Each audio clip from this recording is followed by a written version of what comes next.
Let me enter into this conversation by giving a historical context. In the month of May 1963, the leaders of the then independent African countries assembled in Addis Ababa, Ethiopia. And many speeches were delivered, and the thrust of all the speeches was that African countries, having regained their independence, their primary focus and objective was to ensure that they exercised their regained mandate for the benefit of the people, to ensure that the people were liberated from ignorance, disease, and poverty. On the 24th day of May, perhaps the most powerful speech ever made by an African leader was delivered by Ghana's Kwame Nkrumah. And he reminded the leaders who were present on that day about a number of things. One, he told them that not to delude themselves, that by regaining their independence, the erstwhile colonizer would recoil and remain inactive. That in fact, the erstwhile colonial master was going to be more pernicious, but in a very subtle way. Kwame Nkrumah was right. He reminded his audience that going forward it was necessary and indeed urgent that Africans should begin to think as one whole, because if they remained in disunity, they would remain weak and vulnerable and therefore susceptible to manipulation. Kwame Nkrumah was right. He reminded his audience that because many of, if not all, of the African countries were artificial, they were created in Berlin, and the boundaries were artificial. But he urged his audience that they should respect the inviolability of the boundaries, because if they tried to redraw the boundaries, conflict would never end. And that was reinforced in 1964 in Cairo on the doctrine of inviolability of inherited boundaries. I remind us of this particular incident 58 years ago because in 2013, the African Union came with Agenda 2063. And if you look at the text of Agenda 2063, and the speeches that were given around it, it was the rehash of what Kwame spoke about and the other leaders spoke about. And it's not lost on me last year that one of the themes of African Union was the silencing of the guns by the year 2020. I'm not a Jewish prophet, but the guns will not be silent next year. In fact, there are more guns that are emerging in Africa, which means that peace is still very elusive. And then we have been given the history. The founding fathers of the African countries took the view that because we are states made out of many nations, there was wisdom in having a style of politics that was different. So that in the early days of many African countries, many leaders held the view. Whether they were mistaken or not is another debate for another day. But they held the view that one of the things that they had to do was to have single-party states, so that if you went to Zaire then, or Congo before it became Zaire, or Zambia, or Malawi, or Kenya, or Uganda, or Tanzania, everybody believed that in order to hold the many nationalities together, you needed a single party under whose aegis organization of state affairs would be undertaken. Mistakes were made. And then the conceptual West convinced us that our salvation could only come from something they call democracy. And I'm using the word very deliberately, something they call democracy, which they defined. And they defined it in English, if you are colonized by the English. And they defined it in French, if you are colonized by the French. And they defined it in Portuguese, if you are colonized by the Portuguese. And they defined it in Spanish, if you are colonized by the Spaniard. We never defined it in Kinyarwanda. No. It was never defined in Igbo or Yoruba. And we were told after the collapse of the Soviet Union that democracy was equals to 1, multi-party politics, 2, periodic elections, 3, limitation of terms of the presidency. That is how the conceptual West defined it for us. And we who have had the advantage, if it is an advantage at all, of being educated in the West, there is a sense in which our thought processes are also confined by those definitions. However much we want to free ourselves, we find our default mode being how we were trained. So when we define democracy, we are also caught up in this box. Sometimes we tell ourselves to think outside of the box, but the true north of our thought processes still remains the box. We never think without the box. So when we talk about peace in Africa, and we talk about adversarial politics, we are not talking about anything that is African.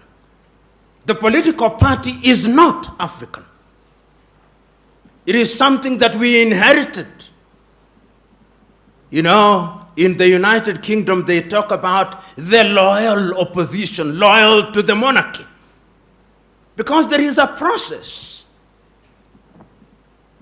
Permit me to say at this stage that Africa deals with diversity much better than Europe. Much better. If you look at your typical European nation, the Dutch is the Dutch, largely. The Swedes are the Swedes, largely. The Norwegians are the Norwegians, largely. The Finns are the Finns, largely. And where they have many ethnicities, they don't do very well. Ask the Spaniards if you doubt me. Where they had many nations in Yugoslavia, ask them. They created many nations to create pure ethnicities. But African nations have succeeded thus far in working with diversity in very unique circumstances where the conceptual West, despite their protestation to the contrary, are always interfering in our affairs in a very subtle manner. When we are holding election, they will deny it. But there is a way in which they are always moving in a subterranean fashion. Because the thesis still is that you divide them in order to rule them. That is the thesis. We don't say it as loudly as we should because we want to be politically correct, and I refuse to be correct. And this is exactly what Kwame Nkrumah warned us about. And the political party therefore lends itself to that manipulation. We will be persuaded, because it is us who have gone to school who form political parties, we will be persuaded to form outfits. And in many African countries, these outfits are formed on the basis of ethnic affiliation. Your typical African political party is simply an assembly of ethnicities. And in many African nations, you will discover that what we call elections is simply an ethnic census to determine which ethnic group is larger than the other. It is Julius Nyerere of Tanzania who said it. He said that the tragedy of Africa is not what the song is, not the song that is being sung, but who the singer is. And what he meant was very clear, that you may have an agenda that is good for your nation, but if you do not come from a particular ethnic group, those who will follow you will not be from your ethnic group. You may sing the best song, But when you look back, you'll discover that it's only people from your ethnic group who are following you. And when you have such a situation, the design is inherently conflictual. And that is why, therefore, when you look at Africa today, you discover that after every election cycle in many African countries, there is conflict. Because you go into the election, or the political parties go into an electoral process on the basis that we must win, and if we don't win, the elections have been rigged. In other words, we place so much premium on the presidency, and you'll see in many African countries, entry into government is like winning a lottery. It is winning a lottery because it gives you access to resources. And therefore people claim the president. If you are in a country, you say, and one of your own means a son, they are normally sons. One of your own sons has won the presidency. The tribe celebrates, from the herdsman to the professor, from the fisherman to the intellectual, because we have now won the presidency. We have won the lottery. We will have ministers. We'll have all this, and everybody else feels excluded, and that generates conflict. And we have seen it, whether if we don't see it in Gabon, we see it in Guinea-Bissau. If we don't see it in Guinea-Bissau, we see it in Kenya. If we don't see it in Kenya, we see it in South Sudan. So that in South Sudan, if one were to ask them, what is the problem? The contest is of an ethnic kind. They are contesting because one of our own must occupy the state house. And that is why, therefore, you see, under the guise of democracy in a number of African countries, we create offices which are sinecures. You will have a president, you'll have a deputy president, you'll have a second deputy president, you'll have a prime minister, first prime minister, first second prime, all those useless offices which make no sense, because you have to appoint people into those offices and give them a motorcade so that when they go to their villages, they look important. And the people own them as ours. People want to be included. In such a scenario, my verdict is, number one, Africa's long-term salvation demands that we avoid adversarial politics. Africa's salvation demands that we define for ourselves what democracy means. And you said it very correctly, Professor, and the good friend from the United Kingdom, very correctly. What people want is to participate. What people want is to have a government that is accountable. Many people in many African countries simply want food on the table. Many people in many African countries simply want to have access to health care. Many people simply want good education. Young men and women in Africa simply want opportunities for innovation and invention. And they want a government that creates an environment where that can be achieved. And therefore, in my view, I think the time has come that Africa must define herself. One of the problems that we have in Africa is that we do not define ourselves. And permit me to annoy you. In many African nations today, after every election, whether we like it or not, we have observers. And when the elections are being held, observers may come from Nigeria, from Kenya, from Uganda, but people are waiting. What did the European Union say? You know, this belief by us that the Europeans have a divine duty to tell us what to do, and we have a divine duty to accept to do what they say, is one of the problems that we have. And until the day that we liberate ourselves to decolonize our minds, in a manner of speaking, we are going to embrace the kind of politics that will only perpetuate conflict. Right now, as I move towards my conclusion, I simply want you to look at the map of Africa. And look at the map of Africa against the declaration that the guns might be silenced by 2020. And simply tell me, is there peace and calm in Niger? Is there peace and calm in Burkina Faso? Do you have peace and calm in Mali? Is it peaceful in Mauritania? Is it peaceful in Benin? Is it peaceful in Gabon? Is it peaceful in Cameroon? Is it peaceful in South Sudan? Is it peaceful in the Democratic Republic of Congo? Is it peaceful in Somalia? You look at the map of Africa and you look at that and you are being told through declarations that we are going to silence the guns in 2020.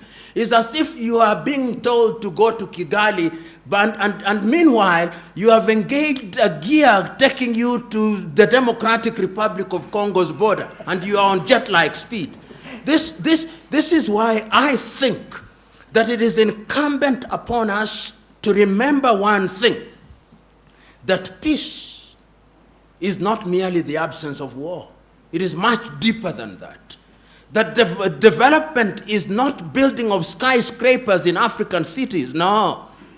And that therefore, if we want to sustain peace and development, what we must look at are the human indices. I think the Bhutanese have got it right. What they call the gross national happiness index. These things that Europe tells us many useful things, but there are certainly useless things that they tell us. One of them is the thing called per capita income, that they take all the wealth, half of which is owned by 2 people, and then they divide it and say the per capita income is $800. And meanwhile, all other people are suffering. I'm submitting to us that time has come that we must define what development is. I want to go to a typical Rwandese village, and beyond peace, beyond the absence of war, I want to see peace at the dinner table. I want to see peace at the hospital and the dispensary. And I'm suggesting to us that politics defines all these. And one of the things that we must do, and Professor, I can't agree with you more, is that there is no one size fits all. There is no one size fits all. What works for Rwanda is not necessarily what works for Uganda. In 1984, the Ethiopians came up with a constitution which I think is the only one in the world that defines itself on the basis of ethnic identity, and even allows the ethnicities to secede under certain conditions. Whether it has worked or not, I think the jury is still out. But they recognize the fact that ethnicities are real. And if we continue to delude ourselves in Africa that ethnicities are unreal, we are cheating ourselves. Even the United States of America nowadays, when you hear them talking about the vote, they talk about the Hispanic vote. They talk about the black vote. They talk about the Caucasian vote. They are beginning to recognize that those blocks are critical. How then do you use them in a manner that is positive? Because look at the Democratic Republic of Congo with over 233 ethnicities. Look at Nigeria with over 200 languages. Look at Kenya with over 56. Look at Tanzania with 136 plus. These are the realities in the African nation. And I am convinced that going forward, number one, we need to have peace.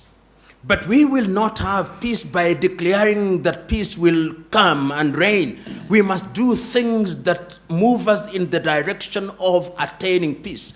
And until we introduce what I've called elsewhere hygiene in our politics, we are moving nowhere. And part of the introduction of hygiene is to recognize the environment and the context in which we operate.